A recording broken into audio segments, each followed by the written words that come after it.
Unacademy. जय हिंद दोस्तों, स्वागत है आप सभी का आपके अपनी डेली करंट अफेयर्स की क्लास पर। आज हम डिस्कस करने वाले हैं 4 मई 2023 के इंपॉर्टेंट डेली करंट अफेयर्स को।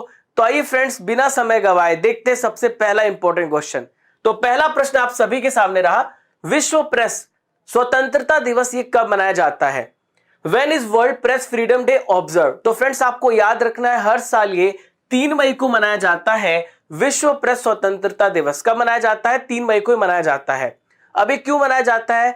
देखिए, हमारी डेमोक्रेसी का जो 4th पिलर कहा जाता है, जो चौथा स्तंभ कहा जाता है, वो मीडिया कहा जाता है। जो अभी प्रेजेंट में देखा जाए तो उसकी हालत बहुत ही बदतर है। अभी आप खुद भी देख पा रहे होंगे कि मीडिया जो है कई देशों में अलग अलग जगहों पर कंट्रोल पे चल रही है गवर्नमेंट पे। तो जो बात कहनी चाहिए पब्लिक की वो कह भी नहीं पा रही है। तो फ्रेंड्स, इस इंडेक्स में भी यहां पर बात करें तो दिवस में इंडेक्स भी जारी किया जाता है। तो पूरी दुनिया में अवेयरनेस फैलाया जाता है कि हमारा जो प्रेस है उसको फ्री करना कितना जरूरी है, उससे स्वतंत्र करना कितना जरूरी है। अब दोस्तों सवाल ये उठता है कि इसकी शुरुआत किसने की, कब से स्टार्ट हुआ है? तो आपको याद रखना है 1993 से इसकी स्टार्ट की गई है, इसकी शुरुआत की गई है और 3 मई को हर साल यह दिवस मनाया जाता है। इसकी घोषणा की थी संयुक्त राष्ट्र की महासभा ने। अब आपसे इस वर्ष पूछा जा सकता है कि इसकी थीम क्या है? तो इसकी थीम है shaping a future of rights, freedom of expression for a driver for other all human rights. ये इंपॉर्टेंट है, आपको याद रखना है। दोस्तों यहां पर बात करें वर्ल्ड प्रेस फ्रीडम इंडेक्स में, तो वर्ल्ड प्रेस फ्रीडम इंडेक्स में नॉर्वे सबसे ऊपर है। कौन सा देश है? नॉर्वे। ये पिछले साल का इंडेक्स है, अभी मैं आपको 2023 का भी बताऊंगा, वो भी जारी हो चुका है। और डेनमार्क दूसरे स्थान पर। भारत पिछले साल 150 प्लेस पर था, इस साल भारत बहुत पीछे चला गया है, भारत नीचे चला गया है। मैं आपको इसके बारे में भी बताऊंगा, रुकिए, अगला प्रश्न भी वही है। अगर आपसे पूछा जाए कि जो इंडेक्स है किसके द्वारा जारी किया जाता है, तो ये रिपोर्टर्स विदाउट बॉर्डर्स नाम के एक संगठन है, उसके द्वारा ये इंडेक्स जारी किया जाता है। अब दोस्तों यहां पर मैं बात करूंगा यूनेस्को की। यूनेस्को भी हर साल 3 मई को 1997 में विश्व स्वतंत्रता दिवस के मौके पर गिलेर्मो कानो वर्ल्ड प्रेस फ्रीडम पुरस्कार भी देता है। और यह पुरस्कार ऐसे संस्थान या ऐसे व्यक्ति को दिया जाता है जो प्रेस की फ्रीडम के लिए उल्लेखनीय कार्य करते हैं, उन्हें दिया जाता है। तो 2022 में जो पुरस्कार दिया गया था तो 3 कैद ईरानी महिला पत्रकारों को दिया गया, नीलुफर हमीदी, यहां पर देखिए नीलुफर हमीदी और अलह मोहम्मदी और नरगिस मोहम्मदी। तो ये 3 हैं जिन्हें पुरस्कार यूनेस्को के द्वारा दिया जा चुका है। ठीक है। अब दोस्तों यहां पे मैं आपको एक और इंपॉर्टेंट दिवस बताने वाला हूं जिसे हम बोलते हैं वर्ल्ड अस्थमा डे। तो वर्ल्ड अस्थमा डे 2 मई को मनाया जाता है। थीम आपको याद रखनी है, अस्थमा केयर फॉर ऑल। इसका उद्देश्य क्या है? अस्थमा के बारे में लोगों को जागरूक करना। अस्थमा एक प्रकार की रेस्पिरेटरी डिसीज है जो हमारी श्वसन तंत्र से संबंधित बीमारी है, सांस लेने में तकलीफ होती है अस्थमा के पेशेंट को। ठीक है दोस्तों, आप सभी देख पा रहे हो 4 मई 2023 के इंपॉर्टेंट डेली करंट अफेयर्स। मैं हूं आप सभी का राजा गुप्ता, जो आपको डेली करंट अफेयर्स पढ़ा रहा हूं। लगातार 521 दिनों से आपको करंट अफेयर्स पढ़ा रहा हूं। यहां पर आपको क्लास में मिलेगा Lucent special static GK, daily current affairs test, bilingual class और ट्रिक्स भी, और भी बहुत कुछ, केवल 25 से 30 मिनट में यूट्यूब में सबसे कम समय में सबसे पहले करंट अफेयर्स जो देने का वादा है, उसी पे हम आगे बढ़ रहे हैं। दोस्तों मंजिल उन्हीं को मिलती है जिनके सपनों में जान होती है। मंजिल उन्हीं को मिलती है जिनके सपनों में जान होती है। दोस्तों पंखों से कुछ नहीं होता, हमारे हौसलों से उड़ान होती है। तो अपने हौसलों को कभी गिरने नहीं देना है, डेली अपने आप को मोटिवेट करके रखना है। आपको कोई और मोटिवेट नहीं कर सकता, मैं बस आपको एक चिंगारी दे सकता हूं। लगातार आपको खुद मोटिवेट रहना पड़ेगा। दोस्तों आपको जो पीडीएफ है वो Raja Gupta current affairs Telegram channel पर मिल रही होगी। टेलीग्राम को ओपन करने के बाद सर्च कीजिएगा और लिंक डिस्क्रिप्शन बॉक्स में दी गई है, वहां से भी आप क्या कर सकते हैं, जुड़ सकते हैं। और दोस्तों डेली रात को 8 बजे डेली करंट अफेयर्स का टेस्ट भी होता है। आइए क्वेश्चन नंबर 2 को देखते हैं। विश्व प्रेस स्वतंत्रता सूचकांक 2023 में भारत की रैंक क्या है? तो पहले क्वेश्चन में हमने क्या देखा था कि वर्ल्ड प्रेस डे कब मनाया जाता है। अब यहां पर हम देख रहे हैं कि वर्ल्ड प्रेस स्वतंत्रता सूचकांक जारी किया गया, भारत की रैंक क्या है? तो भारत की रैंक है 161। पिछले साल भारत 150 प्लेस पर था, इस साल भारत 161 प्लेस पर पहुंच गया है, इंडिया नीचे चला गया है। India slips in world press freedom index, 180 देशों में भारत 161 प्लेस पर पहुंच गया है। ये बताने की कोशिश की जा रही है कि भारत का जो प्रेस है वो स्वतंत्र नहीं है, भारत का जो प्रेस है वो किसे कठपुतलियों की तरह काम करता है सरकार के इशारों पर, ऐसी बात कही जा रही रिपोर्ट्स में। ठीक है, तो ये जो इंडेक्स है रिपोर्टर्स विदाउट बॉर्डर्स के द्वारा जारी किया जाता है, और ये कहां पर है, ये पेरिस में है। पेरिस में स्थित रिपोर्टर्स विदाउट बॉर्डर्स है, जो एक प्रकार की इंटरनेशनल ऑर्गेनाइजेशन है और एक नॉन प्रॉफिट ऑर्गेनाइजेशन है, जिसके द्वारा ये रिपोर्ट्स, ये इंडेक्स जारी किए जाते हैं। अगर आपसे पूछा जाए कि कौन सा देश सबसे ऊपर है, तो पिछले साल के ट्रेंड के हिसाब से पहले देश पर नॉर्वे है। कौन सा देश है? नॉर्वे। और सेकंड प्लेस पे आयरलैंड है, थर्ड प्लेस पे डेनमार्क है, फोर्थ पे स्वीडन है और फिफ्थ पे फिनलैंड है। फिनलैंड वर्ल्ड हैप्पीनेस इंडेक्स में सबसे ऊपर है। ठीक है, तो भारत जो है नीचे आ चुका है। आपने देखा भारत पाकिस्तान से भी पीछे है। पाकिस्तान इस साल 150 प्लेस पर है और अमेरिका 45 प्लेस पर है, चीन 179 प्लेस पर है। तो चीन में तो स्थिति और खराब है, चीन तो सबसे लास्ट में आ रहा है। ठीक है, रूस 164 प्लेस पर है। नेक्स्ट क्वेश्चन आई देखते हैं, हाल ही में सुप्रीम कोर्ट ने संविधान के किस आर्टिकल के तहत विवाह के अपरिवर्तनीय टूटने के आधार पर तलाक देने का अधिकार दिया है? The Supreme Court has granted the right to divorce on the ground of irrevocable breakdown of marriage under which article of constitution? बहुत आसानी से समझाता हूं।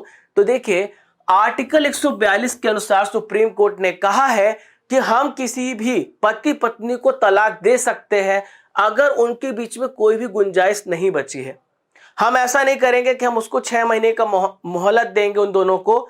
अगर कोई भी गुंजाइश नहीं है तो हम 6 महीने के पहले भी हम कुछ दिनों में ही तलाक दे सकते हैं, आर्टिकल 142 के अनुसार। द इंडियन एक्सप्रेस में लिखा हुआ है कि सुप्रीम कोर्ट डाइवोर्स दे सकता है और जो 6 महीने का समय था, जो वेटिंग पीरियड था, उसको वो भूल सकता है। भले 6 महीने का समय से पहले ही सुप्रीम कोर्ट क्या कर सकता है, पति पत्नी को तलाक देने की अनुमति दे सकता है। देखिए, सुप्रीम कोर्ट की जो बेंच थी, जो कॉन्स्टिट्यूशनल बेंच थी, उसमें शामिल थे संजय किशन कौल, फिर है संजय खन्ना और एएसओ का विक्रमनाथ और जेके महेश्वरी। तो एक कॉन्स्टिट्यूशनल बेंच थी जिन्होंने आपस में मिलकर के निर्णय दिया है और कहा है अगर हस्बैंड वाइफ के रिलेशन इतने खराब हो चुके हैं कि सुलह कराने की उसमें इतनी सी भी गुंजाइश नहीं बची है, तो जो कोर्ट है वहां पे वो भारत के संविधान के आर्टिकल 142 के अनुसार उनको डाइवोर्स दे देगा। क्लियर है? तो इसके लिए फैमिली कोर्ट अब आपको नहीं जाना होगा और ना ही तलाक लेने के लिए 6 महीने का इंतजार करना पड़ेगा। ये फैसला 2014 में जो शिल्पा शैलेश और वरुण श्रीनिवासन केस था उसमें आया था, जिसमें आर्टिकल 142 का यूज किया गया था और उसके तहत तलाक मांगा गया था। ठीक है, तो तलाक के प्रावधान भारत के हिंदू मैरिज एक्ट के अनुसार थोड़ा से पेचीदा है। हिंदू मैरिज एक्ट 1955 का एक सेक्शन 13B है, उसमें ये बोला जाता है तब तक तलाक नहीं दिया जा सकता जब तक कि दोनों आपस में सहमत ना हो जाए। तो 13B में कहा गया है कि पति पत्नी तलाक के लिए डिस्ट्रिक्ट कोर्ट में अर्जी दे सकते हैं और यह आधार होना चाहिए कि दोनों साल भर या उससे ज्यादा अलग रहे हो या उनके साथ रहना संभव ना हो, अथवा दोनों ने आपसी सहमति से अलग होने का फैसला किया हो, तो उनको तुरंत डाइवोर्स दे देना चाहिए।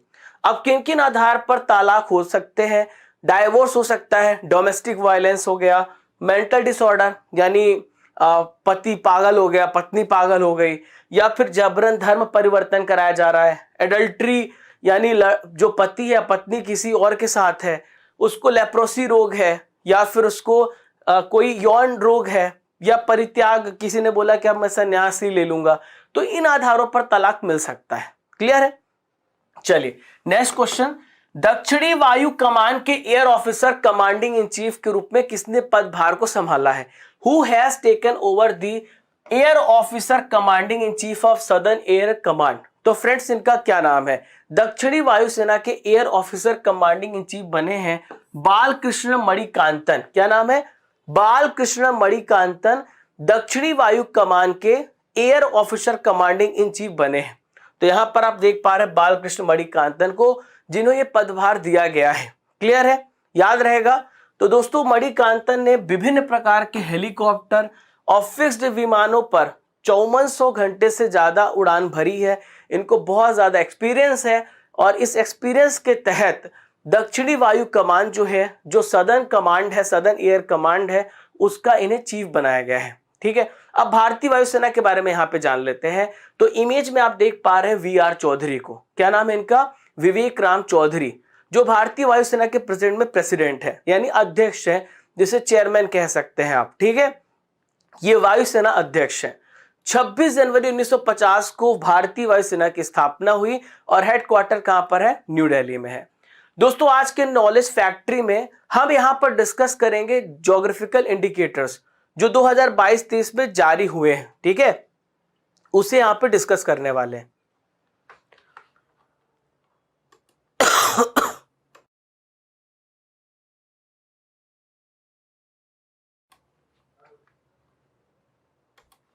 चलिए, तो दोस्तों यहां पे बनारसी पान, जो कि बनारसी पान यूपी से है। लंगड़ा आम की बात करें, इसका भी संबंध यूपी से है। सफेद गोल बैगन यूपी, आदम चीनी चावल यूपी, बासमती नगरी दुबराज चावल यूपी, मुरैना का गजक आपको याद रखना है जो कि एमपी का है। रीवा में एक आम है, इसका नाम है सुंदरजा आम, ये भी एमपी से बिलोंग करता है। कांगड़ा चाय जिसे यूरोपियन जीआई टैग मिला है, हिमाचल प्रदेश से संबंधित है। और गमोचा जिसे गमछा बोलते, तौलिया बोलते हैं, तो असम राज्य से संबंधित है।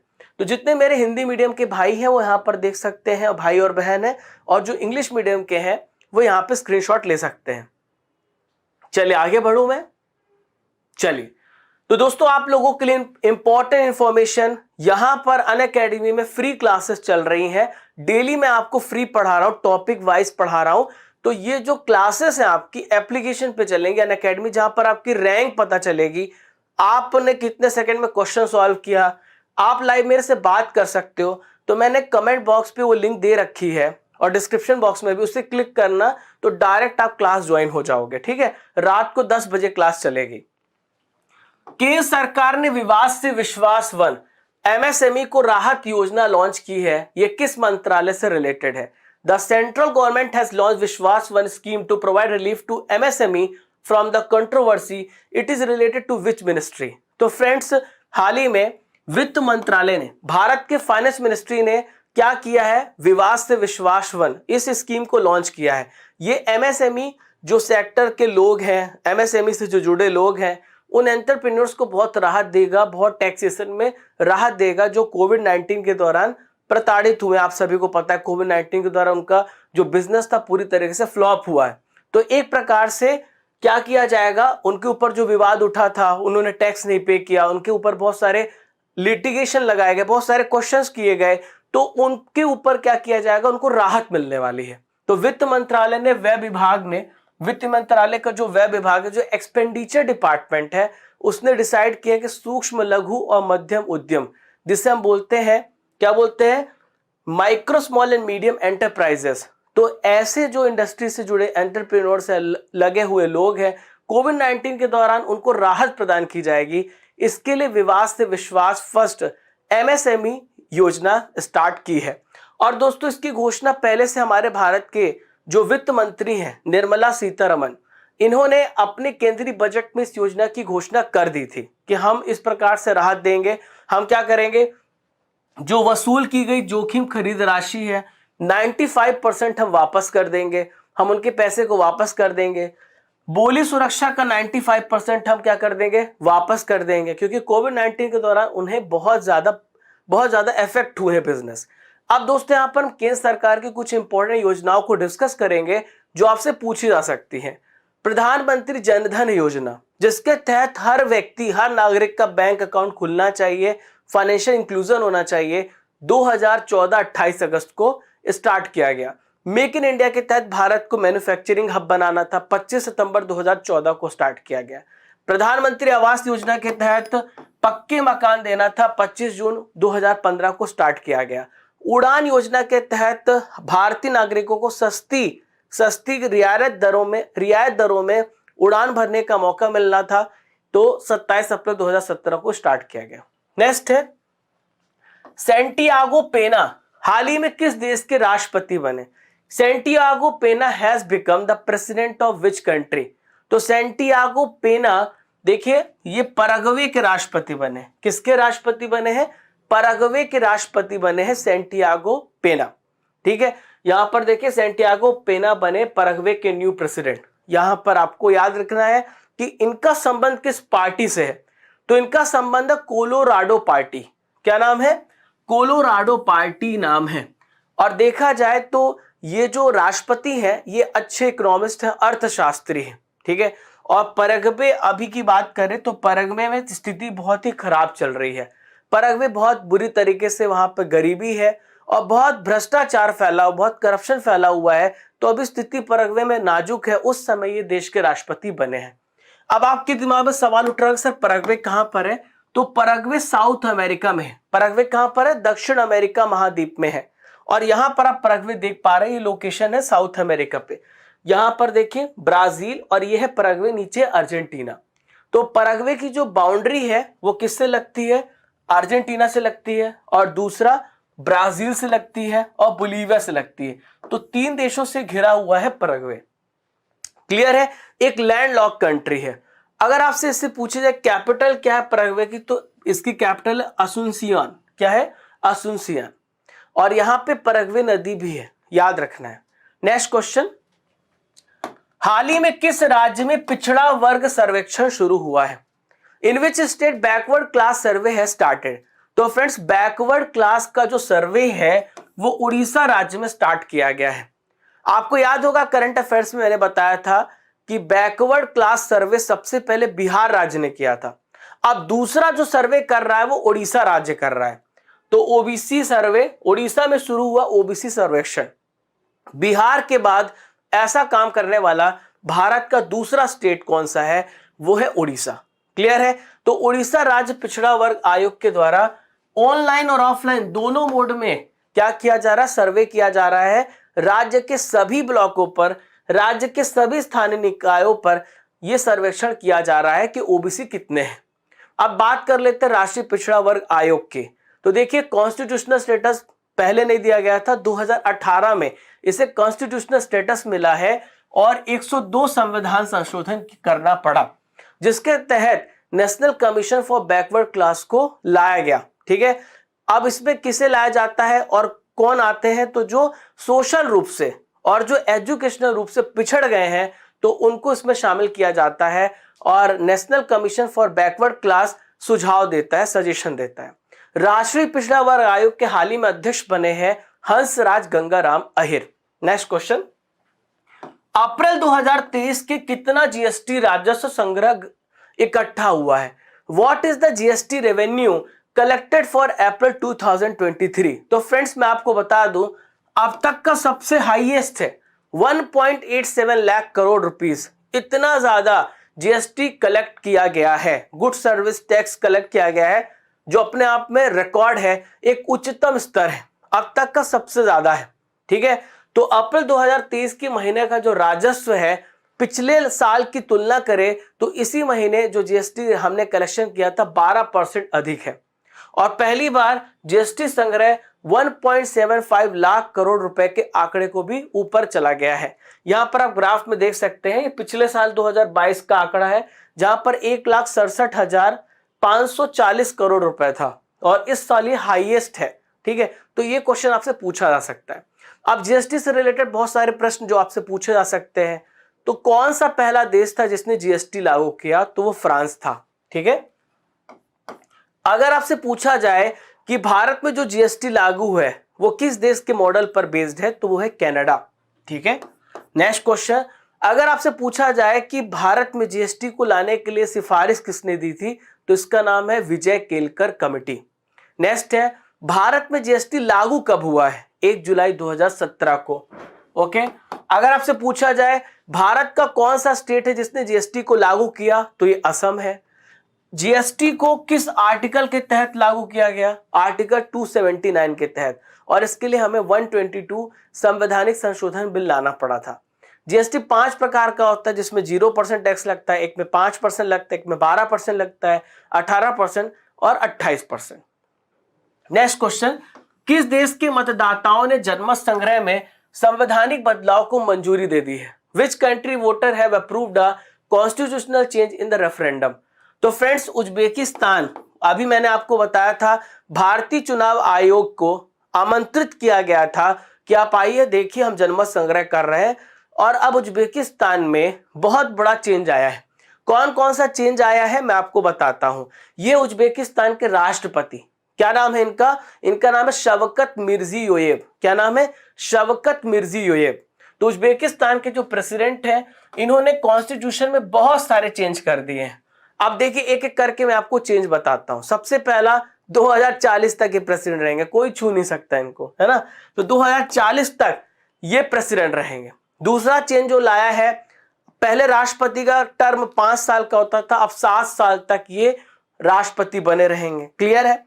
फिर है, संविधान में परिवर्तन किया गया, जो मृत्यु दंड था वो बंद हो गया है, और जो मानव अधिकार है, ह्यूमन राइट्स है, उसकी गारंटी को और बढ़ा दिया गया है। तो ये सारे चेंजेस लाए गए हैं। आज का आखिरी प्रश्न है, हाल ही में किस अभिनेत्री को लेनीज के ब्रांड एम्बेसडर के रूप में साइन किया गया? Which actress has signed as the brand ambassador of Lenny's? तो लेनीज का ब्रांड एम्बेसडर बनी है आथिया शेट्टी। क्या नाम है? आथिया शेट्टी। आथिया शेट्टी को आप जानते हो, सुनील शेट्टी की बेटी है, और जो राहुल है, केएल राहुल, उनकी ये वाइफ है ना। तो ये आथिया शेट्टी जिन्हें बनाया गया है। ये देखिए जो लेनीज है ये क्या है? एक स्किन केयर ब्रांड है कोरिया का, और इन्होंने अभिनेत्री आथिया शेट्टी को अपना क्या बनाया? ब्रांड एम्बेसडर बनाया। हाल ही में स्टार स्पोर्ट्स ने ऋषभ पंत को ब्रांड एम्बेसडर बनाया। जियो सिनेमा का ब्रांड एम्बेसडर रोहित शर्मा को बनाया गया। लक्सर का विराट कोहली, वाईकॉम 18 को एमएस धोनी, और पेप्सी के जो ब्रांड एम्बेसडर है रणवीर सिंह है। दोस्तों, आज के ट्रिपल आर सीरीज पर, repeat recall revise current affairs पर, हम यहां पर डिस्कस करेंगे 2023 के इंपॉर्टेंट प्रश्न। तो चलिए शुरू करते हैं। महिला विश्व मुक्केबाजी चैंपियनशिप 2023 में नीतू घनघस और स्वीटी बुरा ने कौन सा मेडल जीता है? तो हाल ही में ये जो मुक्केबाजी चैंपियनशिप भारत में हुई थी, भारत को 4 मेडल मिले थे, और इन दोनों ने गोल्ड मेडल दिलाया है। हाल ही में वीमेंस प्रीमियर लीग हुआ 2023 का पहली बार, और इसका खिताब किसने जीता है? तो पहली बार मुंबई इंडियंस ने इस खिताब को अपने नाम किया है। कौन सा देश ब्रिक्स न्यू डेवलपमेंट बैंक में शामिल हुआ है? तो हाल ही में ब्रिक्स न्यू डेवलपमेंट बैंक में इजिप्ट शामिल हुआ है। किस आईआईटी के शोधकर्ताओं ने दूध में मिलावट का पता लगाने के लिए पॉकेट फ्रेंडली डिवाइस डेवलप किया है? तो यह आईआईटी मद्रास। नेक्स्ट है, who has been appointed by the Asian hockey federation as the athlete ambassador from India for 2 years? तो शी इज सलीमा टेटे। दोस्तों, कल के करंट अफेयर्स का यहां पर हम करेंगे रिवीजन। तो चलिए शुरू करते हैं। सुबह 6 बजे ज्यादा से ज्यादा लोगों को लाइव लाएं, ताकि आपके एक बेहतर ग्रुप बने, और सभी दोस्तों को शेयर कीजिए हर जगह, हर सोशल मीडिया प्लेटफॉर्म पर, ताकि आपकी जो करंट अफेयर्स की क्लास है उसका बहुत बड़ा ग्रुप बने, और आपको भी अच्छा लगे, आपकी फैमिली भी ग्रो हो। लिंक्डइन का संबंध किस देश से है जो विश्व शतरंज चैंपियन बने? तो इनका संबंध है चीन से। किस देश की मारिया स्टेपानोवा ने लिपजिग बुक प्राइज 2023 को जीता है? तो ये किस देश की है? रशिया की है। GBM driver has been developed by researchers from which institute? तो इसे डेवलप किया गया है आईआईटी मद्रास के द्वारा। भारत किस देश को तेज गश्ती पोत और लैंडी क्राफ्ट सौंपेगा? तो किसे सौंपेगा? मालदीव्स को। आसियान भारत समुद्री अभ्यास का आयोजन किस देश में हो रहा है? कहां पर हो रहा है? मैंने आपको बताया था, सिंगापुर में आयोजित किया जा रहा है। पीएम मोदी जी ने 30 अप्रैल को मन की बात का कार्यक्रम का कौन सा एपिसोड संबोधित किया है? तो यह है 100वां एपिसोड। भारत सरकार ने कितने मैसेंजर मोबाइल ऐप को ब्लॉक कर दिया है? तो भारत सरकार ने 14 मोबाइल एप्लीकेशन को ब्लॉक किया है। किस देश ने भारत के साथ द्विपक्षीय आर्थिक और व्यापारिक संबंधों का विस्तार करने की प्रतिबद्धता को दोहराया है? तो फ्रेंड्स, ये है ईरान। गुजरात और महाराष्ट्र का 63 नंबर का स्थापना दिवस कब मनाया गया? तो आपने कल पढ़ा था 1 मई को। न्यायमूर्ति टीएस शिवगनानम किस हाईकोर्ट के मुख्य न्यायाधीश बने हैं? तो हाल ही में कलकत्ता हाईकोर्ट के मुख्य न्यायाधीश बने हैं। दोस्तों, ल्यूसेंट जीके के पिटारे में आज हम एक बहुत ही इंपॉर्टेंट टॉपिक को डिस्कस करेंगे। यह है भारत के इंपॉर्टेंट नृत्य। तो सबसे पहले बात करेंगे बिहू नृत्य, जो कि असम राज्य का नृत्य है। खासकर किस जनजातियों के द्वारा किया जाता है, तो यहाँ पे कछारी और कचारी जनजाति है और एक साल में 3 बार इसका आयोजन होता है। नेक्स्ट है राउफ।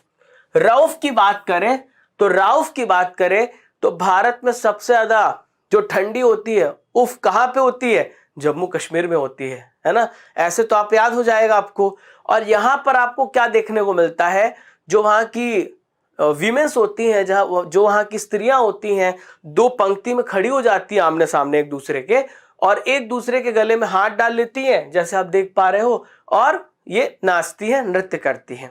नेक्स्ट है गरबा। तो गरबा तो आपको पता, गुजरात में सबसे ज्यादा जो प्रचलित नृत्य है नवरा, भारत में हर जगह लगभग होता है। ठीक है, इसमें होता क्या है, मिट्टी का एक छिद्रयुक्त घड़ा होता है, उस पर दीपक रख लेते हैं, उसके चारों ओर गोल घेरा बना करके माथे पर दीपक युक्त मिट्टी का पात्र रख करके नृत्य किया जाता है। ठीक है। नेक्स्ट है कालबेलिया।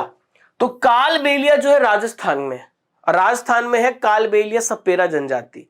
वहां की कालबेलिया सपेरा जनजाति की जो महिलाएं हैं उस नृत्य को करती हैं। ठीक है। इसमें जो पोशाक अगर आप देखोगे इनका, तो ध्यान से देखोगे तो आपको सांप जैसा देखने को मिलेगा। तो पोशाक और नृत्य की जो चाल है वो आपको सांप जैसे देखने को मिलेगी। इसमें बीन भी बजाई जाती है। ठीक है। घूमर तो आपने सुना ही होगा, राजस्थान में होता है भील जनजाति के द्वारा। पांडवानी नृत्य छत्तीसगढ़ के लिए बहुत फेमस है और पांडवों की कथा इसमें गाई जाती है। और सबसे ज्यादा जो फेमस है ये तीजन बाई पंडवानी की प्रसिद्ध कलाकार है। भांगड़ा आप सभी को पता है, पंजाब में है। तमाशा महाराष्ट्र की नृत्य नाटिका है और यहाँ पर विकसित करने का श्रेय जो इसको जाता है वो वंशीधर भट्ट को जाता है। ठीक है। और अभी आपने देखा महाराष्ट्र में कितना तमाशा हुआ था। उद्धव ठाकरे, एकनाथ शिंदे, देवेंद्र फडणवीस वहां के विधायकों को लेकर के कहीं और चले गए थे, उड़ गए थे। तो ऐसे आप याद रखना। ठीक है। चलो देखिए फ्रेंड्स, यहां पर आप बात करेंगे स्टैटिक एमसीक्यू जीके के पिटारे में किसान व मजदूर आंदोलनों के बारे में। तो देखिए बहुत ही इंपॉर्टेंट क्वेश्चंस यहां से पूछे जाते हैं, ध्यान से सुनिए और हर एक प्रश्न का उत्तर दीजिएगा। हो विद्रोह हुआ, तो हो विद्रोह कब हुआ था? तो ये हुआ था 1820 और 1821 में। कब हुआ था? 1820 और 21 के दौरान हुआ था। इसमें अंग्रेजों के खिलाफ विद्रोह किसानों ने छेड़ा था और उन्होंने कहा था कि हम अपनी जमीन जबरदस्ती आपको नहीं देंगे। नेक्स्ट है 1908 का जो छोटा नागपुर कास्ट अधिनियम था उसमें रोक लगाई। तो किसकी रोक लगाई गई थी? तो इस पे बेट बेगारी पर। क्या है? बेट बेगारी पर। तो बेट बेगारी कैसा था? बेट बेगारी के दौरान ऐसा अंग्रेजों ने कहा था किसानों के कि तुम जंगल का इस्तेमाल करो, लेकिन जो मजदूरी करोगे हमारे लिए, हम उसमें तुमको 1 रुपए नहीं देंगे। तो हम मुफ्त में तुम रहो जंगल पर हम तुमको मजदूरी का 1 पैसा नहीं देंगे। नेक्स्ट है मानव बलि प्रथा का निषेध करने का कारण अंग्रेजों के विरुद्ध विरोध करने वाली जनजाति का नाम बताएं। तो इसका नाम है खोंड। क्या नाम है? खोंड। कम्युनिस्ट इंटरनेशनल का सदस्य बनने वाले पहले भारतीय कौन थे? तो इनका नाम है एम.एन. रॉय। नेक्स्ट है किसके द्वारा मंदिरों में प्रवेश के अधिकार की मांग की प्रस्तुति के कारण 1896 में तिरुनेवल्ली में भयंकर दंगे हुए थे? तो ये कहां पर हुए थे? नडार में।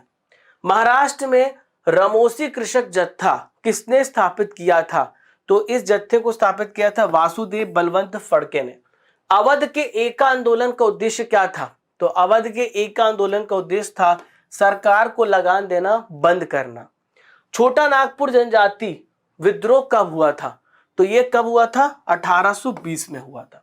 गांधी का जो चंपारण सत्याग्रह था गांधी जी का, वो किससे जुड़ा हुआ था? तो ये जुड़ा हुआ था 3 कठिया से। किससे? 3 कठिया से। दोस्तों 4 मई के करंट अफेयर्स को आपने बहुत अच्छे से पढ़ा। आपका यहां पर टेस्ट लेने वाला हूं, तो चलिए शुरू करते हैं आज का टेस्ट। संयुक्त राष्ट्र महासभा ने किस साल विश्व प्रेस स्वतंत्रता दिवस मनाने का फैसला किया था? तो कब किया था? 1993 1993 में।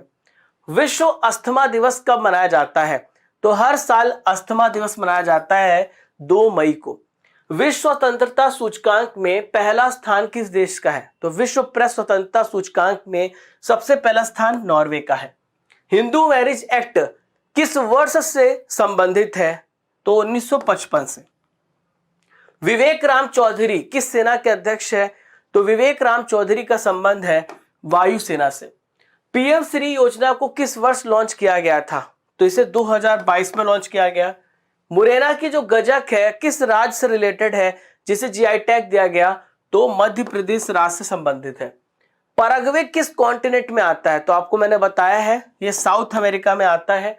राष्ट्रीय पिछड़ा वर्ग आयोग के अध्यक्ष कौन है? तो इनका नाम है हंसराज गंगाराम अहिर। पंडवानी किस राज्य का लोक नृत्य है? तो पंडवानी लोक नृत्य है छत्तीसगढ़ का।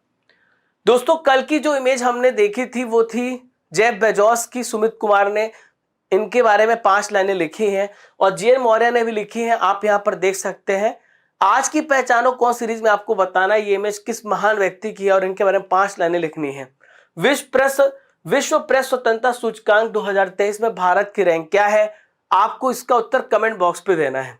दोस्तों काम की बात यह है कि Bihar BTSC dairy field officer की पोस्ट आई है, ठीक है। और दोस्तों ये जो आप पोस्ट देख पा रहे हो बीटीएससी की, तो यहां पर 3 मई से एप्लीकेशन स्टार्ट हो जाएंगे। लास्ट डेट है 2 जून 2023 की। तो फ्रेंड्स इसकी जो कंप्लीट डिटेल्स है मैं आपको टेलीग्राम पर शेयर कर दूंगा और राजा गुप्ता करंट अफेयर्स इस टेलीग्राम चैनल का नाम है जहां पर मैं रेगुलर अपडेट्स देता रहता हूं, पीडीएफ देता रहता हूं, सब कुछ मैं आपको यहीं पर प्रोवाइड करता हूं। आप सर्च कर लेना राजा गुप्ता करंट अफेयर्स को। और दोस्तों इसी प्रकार से आप अपना प्यार जो है, जो आशीर्वाद है हम पर बनाए रखें और हम ऐसे ही मेहनत करते रहेंगे। आपकी जो दुआ है लगातार मुझ तक पहुंचती रहती है और मैं इसे फील भी करता हूं। दोस्तों मैं और भी ऊर्जा के साथ मेहनत करूंगा और भी मेहनत करना चाहता हूं। अभी 2-3 दिन से मेरी तबीयत डाउन हो गई इसलिए मंथली करंट अफेयर्स नहीं आ पाया। आज शाम को मंथली करंट अफेयर्स आएगा और मैंने निर्णय लिया है 150 क्वेश्चन मैं लूंगा, 150 क्वेश्चन केवल 1.5 घंटे में। आपने बोला था, मैंने पोल किया था और आपने बोला मैं इस चीज को एक्सेप्ट करता हूं। जनता जनार्दन है, जो जनता चाहेगी मैं वही करूंगा, ठीक है। तो 150 क्वेश्चन 1.5 घंटे में आज सेशन आने वाला मंथली करंट अफेयर्स का। तो दोस्तों तैयार रहना। मिलते हैं दोस्तों, तब तक के लिए जय हिंद जय भारत। कल सुबह 6 बजे ज्यादा से ज्यादा लोगों को जरूर बताएं कि करंट अफेयर्स किस प्रकार से यहाँ पे पढ़ाया जाता है। Keep liking, keep sharing your channel this wifi study 2.0। Thank you friends. जब तक तोड़ेंगे नहीं तब तक छोड़ेंगे नहीं। खुश रहिए, मुस्कुराते रहिए।